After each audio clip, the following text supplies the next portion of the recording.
Le Mali, un pays d'Afrique de l'Ouest, frontalier de la Mauritanie et de l'Algérie au nord, du Niger à l'est, du Burkina Faso et de la Côte d'Ivoire au sud, de la Guinée au sud-ouest et du Sénégal à l'ouest. Avec ses 1 241 238 km², il est le plus vaste État d'Afrique de l'Ouest après le Niger. Bamako, capitale du Mali et centre administratif du pays, se situe dans le sud-ouest du pays. Son rythme de croissance urbaine est actuellement l'un des plus élevés d'Afrique. Elle est située sur les rives du fleuve Niger appelé Djoliba, le fleuve du sang, et construite dans une cuvette entourée de collines. Elle s'étend d'ouest en est sur 22 km et du nord au sud sur 12 km pour une superficie de 267 km². Le fleuve Niger constitue un élément fort du paysage bamakois. Large de plus d'1 km par endroit, il n'est aujourd'hui franchi que par 3 ponts. Le pont des Martyrs 1960, le pont FAD 1992 et le pont de l'amitié chino-malienne 2010. La place du fleuve dans la capitale présente ainsi un vrai potentiel pour son développement. Le gouvernement du Mali a accordé au cours des 2 dernières décennies une attention particulière à l'aménagement urbain, l'embellissement des villes et au développement des infrastructures de transport en vue d'assurer le développement et le désenclavement intérieur et extérieur du pays. Cette volonté vient d'être appuyée par le lancement du présent projet d'aménagement urbain des tronçons des berges du fleuve Niger à Bamako, qui s'étend sur environ 20 km à partir du 3e pont jusqu'à Kalabankoro. L'objectif visé par ce projet est de créer un meilleur cadre de vie le long du fleuve, à travers la création de nouvelles servitudes des berges, la création d'un cadre touristique attractif et l'embellissement de la ville, la création d'espaces verts, d'activités culturelles attractives et de parcs de loisirs, de complexes hôteliers et d'immeubles commerciaux le long du fleuve, l'amélioration de la mobilité et transport dans la ville de Bamako, l'amélioration de l'environnement urbain en maîtrisant les constructions spontanées et anarchiques dans le lit du fleuve, la valorisation des terrains non construits et la génération de recettes financières permettant au projet de s'autofinancer, et à terme la création d'activités pérennes, génératrices d'emplois et de revenus. Les berges du fleuve Niger sont caractérisées actuellement par une densité urbaine anarchique, un manque des infrastructures de base, notamment les voiries et réseaux divers, la présence de zones inondables qui concernent la frange immédiate de la berge du fleuve et les alentours des rejets des marigots qui se déversent dans le fleuve, un grand nombre de décharges anarchiques de déchets solides, la présence d'activités industrielles polluantes, les activités abondantes le long des berges du fleuve sont le maraîchage, la pêche et l'extraction du sable.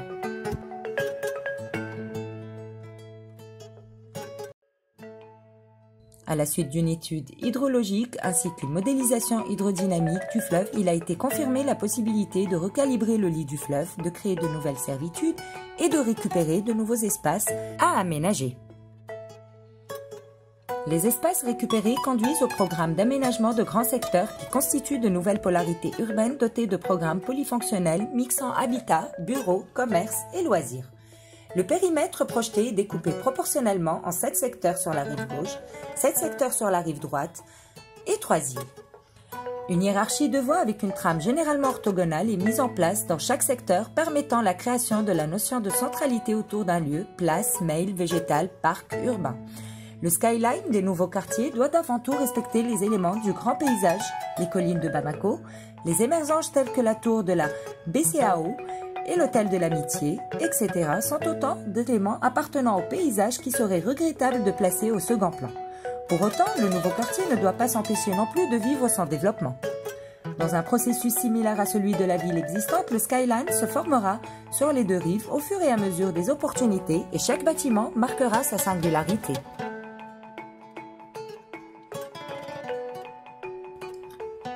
Rive droite, secteur D1. Tout comme les autres secteurs, ce quartier d'environ 116 hectares est porteur d'une nouvelle centralité capable d'offrir à ses habitants tous les services dont ils ont besoin au quotidien. À savoir, travailler, habiter, étudier, se divertir, faire ses courses, ainsi que les services publics d'usage quotidien, commerce, services culturels sportifs et les équipements publics de manière générale. Ce quartier est caractérisé par une large percée transversale qui vient se terminer sur une vaste place publique qui surplombe le fleuve. Un grand équipement collectif, la mosquée, y est programmé en vue de lui conférer un statut majeur d'urbanité et une identité propre.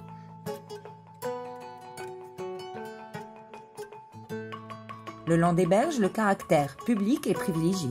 Celles-ci sont ponctuées de placettes, d'espaces verts et d'animations loisirs.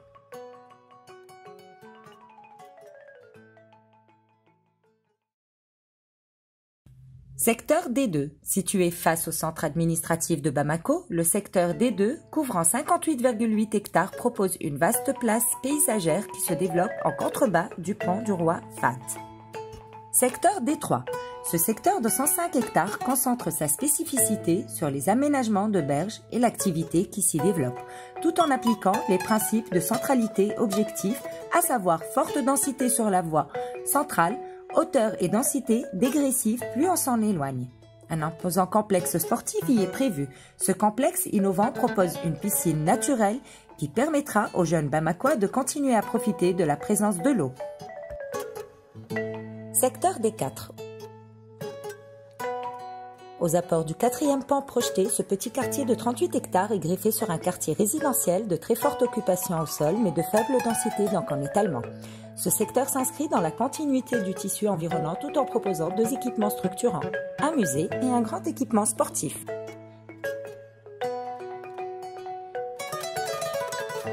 Secteur D5 et D7. Franges de moyenne profondeur de tissu respectivement 66 et 87 hectares organisent une centralité urbaine au point de franchissement du fleuve vers l'île. Une vaste esplanade paysagère est aménagée sous le pont et crée un rapport urbain privilégié avec le fleuve.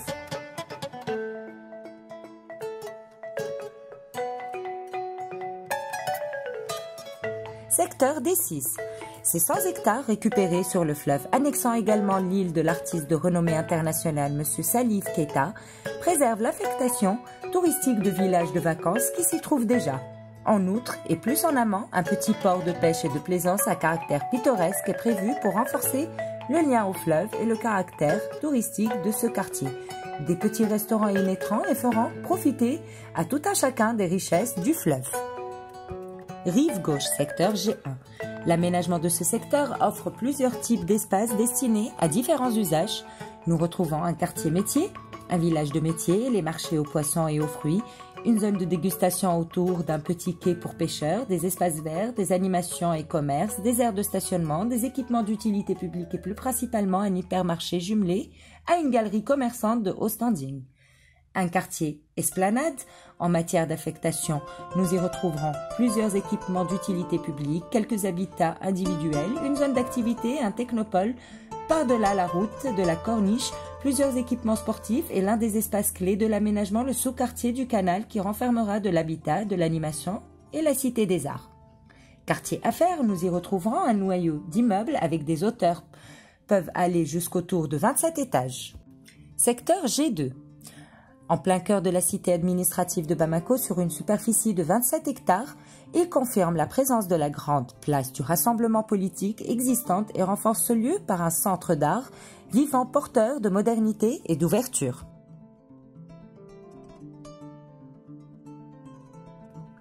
Secteur G3 à G6. S'agissant de franges urbaines de faible épaisseur dans un tissu fortement urbanisé et central, ils sont centrés sur un développement d'activités de loisirs le long du fleuve, mais aussi une composante habitat collectif ou semi-collectif de moyenne densité. Ces franges bordent le fleuve, ont pour mission de concilier la symbolique du paysage et la symbolique de la ville moderne, symbolique de la promenade où les parcours se croisent et se reconnaissent, où les paroles s'échangent. Secteur G7. En périphérique du périmètre d'intervention et en zone rurale, ce nouveau grand quartier de 110 hectares propose une centralité urbaine affirmée par des bâtiments polyfonctionnels de R+4 et R+6, mais aussi de grands équipements tels que le mall commercial avec multiplex, un campus et foyer universitaire, ainsi que d'autres petits équipements de quartier.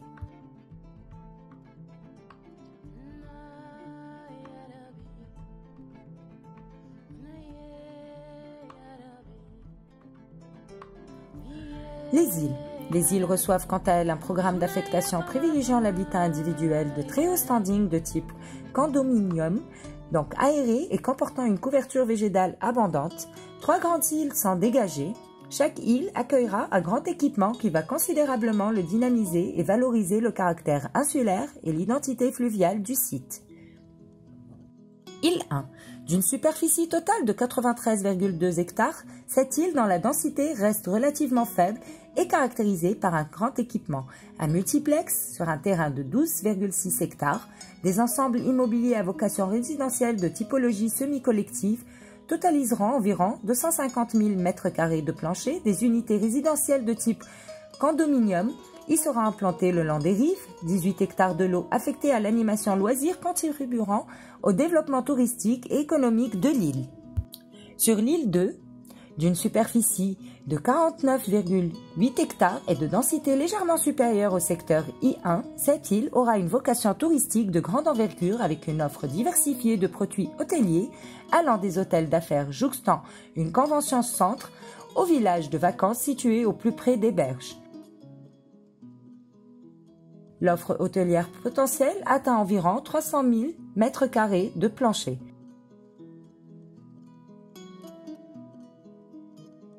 Afin de garantir une mixité de fonctions nécessaires pour la viabilité d'un quartier, des unités d'habitat individuelles ainsi que quelques zones mixtes y seront également planifiées. Île I3. Située en périphérie du district de Bamako et en dehors de son périmètre, cette île aura pour vocation un village résidentiel très haut de gamme ainsi que des équipements de loisirs tels que les promenades, la randonnée et un port de divertissement pour les sorties sur le fleuve et la plaisance.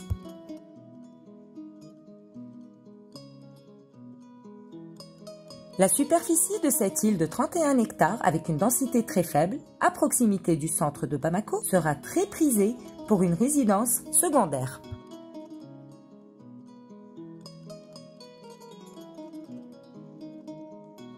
Les nouveaux secteurs urbains créés le long des berges du fleuve seront principalement desservis par les voies de corniche. Ces voies doivent être connectées aux axes primaires et aux principales artères des quartiers et doivent assurer la liaison entre les deux rives du fleuve.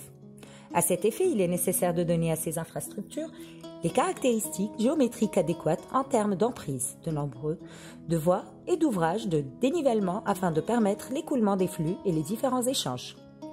Compte tenu du grand rôle que devra jouer ces voies et vu le trafic important recensé et projeté à l'année de mise en service, il a été recommandé un profil type pour la section courante avec une largeur d'emprise de 50 mètres répartie comme suit. 2 voies de circulation de 3,5 mètres de largeur pour chaque sens, des bandes cyclables de part et d'autre des chaussées de 2 mètres de largeur, des bandes d'arrêt d'urgence à l'extérieur des bandes cyclables de 2 mètres de largeur, un TPC de 5 mètres de largeur, un trottoir de 7 mètres de largeur de part et d'autre, une voie de 3,5 mètres de largeur de part et d'autre du TPC pour une future 3e voie ou un site propre bus. En effet, les systèmes de transport léger en site propre les plus répandus dans le monde sont les systèmes de bus rapides à haute capacité, bus rapides de transit BRT et les tramways. Image de marque distinctive pour les métropoles qui se dotent de ce type de système.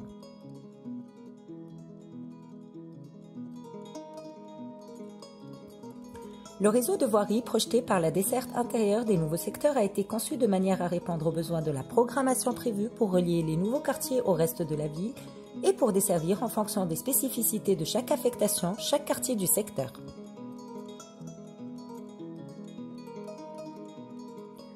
À cet effet, il a été opté pour une variété de profils répondant à chaque fois à des besoins d'emprise et de desserte bien particuliers. Nous trouvons ainsi les routes A, 2 fois 2 voies avec un TPC large, voie de 50 mètres. Les routes A, 2 fois 2 voies avec un TPC réduit, voie de 35 mètres.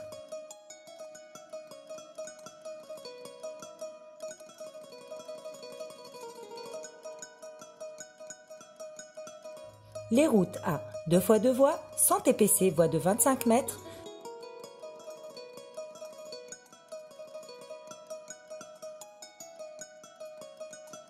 Et les routes bidirectionnelles, voie de 15 mètres.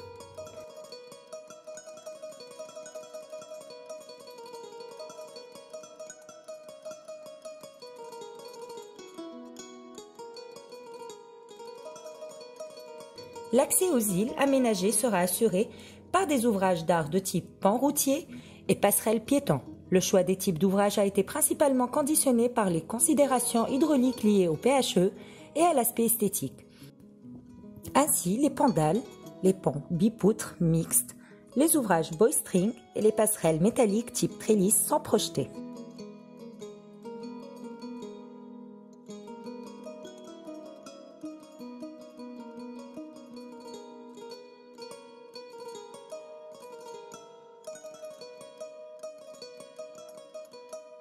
Dans les sections navigables du fleuve Niger, le transport fluvial pourrait constituer une alternative intéressante au transport routier, permettant ainsi de transporter aussi bien les voyageurs que les marchandises le long du fleuve et entre ces deux rives, en un temps minimum, évitant ainsi les embouteillages de la capitale. En raison de la présence de roches dans le lit du fleuve, ce type de transport pourrait être assuré par des pirogues de capacité d'environ 20 à 30 passagers permettant de suppléer les minibus de Sotrama. Des quais seront aménagés permettant aux pirogues d'accoster.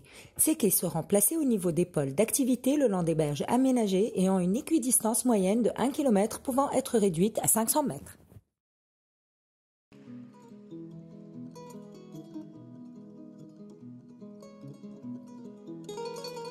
Le projet d'aménagement des nouvelles servitudes des berges du fleuve Niger à Bamako permet de dégager des surfaces de terrain d'environ 1310 hectares pour un coût des investissements en vue des travaux de viabilisation estimé à 1672 milliards de francs CFA hors taxes. Compte tenu de l'importance et des investissements, il est prévu de réaliser le projet sur 5 tranches et pour une durée globale de 23 ans. Les dépenses de l'investissement seront ainsi réalisées sur la période 2025-2047. Les travaux d'aménagement de chaque phase seront programmés sur 3 ans, de façon simultanée sur les quartiers concernés.